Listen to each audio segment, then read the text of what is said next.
Gagaling lang namin sa bangko ni Ryle.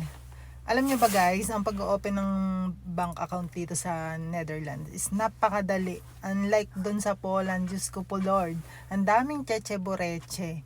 Yung tipong kompleto ka na sa dokumento pero hindi ka pa rin nila ina-accept mag-open account kasi nga, yun nga, ang dami nga nagka-problema dati ng mga Pinoy doon na mga nang-loan na hindi binayaran. Dito guys, easy peasy lang kahit wala kang working permit. Basta may residence registration ka, okay na sa kanila. Tapos additional na lang yung passport tsaka yung ID.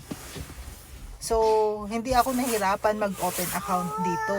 Napakadali lang. Tapos, napaka ano pa nila, as in talagang aasikasuhin ka nila kasi nga nag-i-English yun, hindi ka mahihirapan makipag-usap gaya sa Poland na kahit nasa bangko na yung nag-a-assist sa'yo, yung iba doon hindi nag-i-English, minsan nga dededmahin ka pa. Unlike yung mga kaibigan ko dati, nahirapan sila mag-open account kasi nga hindi marunong mag-English yung yung teller, tapos ayaw silang i-assist. So nung ang nangyari, kaya lang sila nakapag-open account is nung sinamahan ko second attempt kasi nga yung may nag-assist sa akin doon na may isa nag-i-English, which is hindi yung nag-assist sa kanila.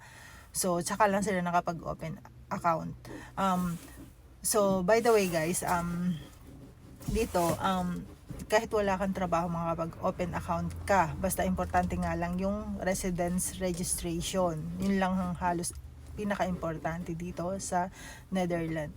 Kasi ako rin, nagwo-worried ako na kung makapag-open account ako noong time na yun kasi nga wala akong trabaho. So, nung nag-inquire ako, sabi nila, no, it's okay. Sabi niya, yun nga lang daw ang kailangan ko, ID, passport, tapos yung yung residence registration dito sa The Netherlands na meron kami talagang mailing address. So napaka-smooth lang, tapos nandito lang sa malapit sa amin, nasa neighborhood lang namin yung bangko, nasa likod lang ng bahay namin, kabilang kanto lang, kaya madali lang namin napupuntahan.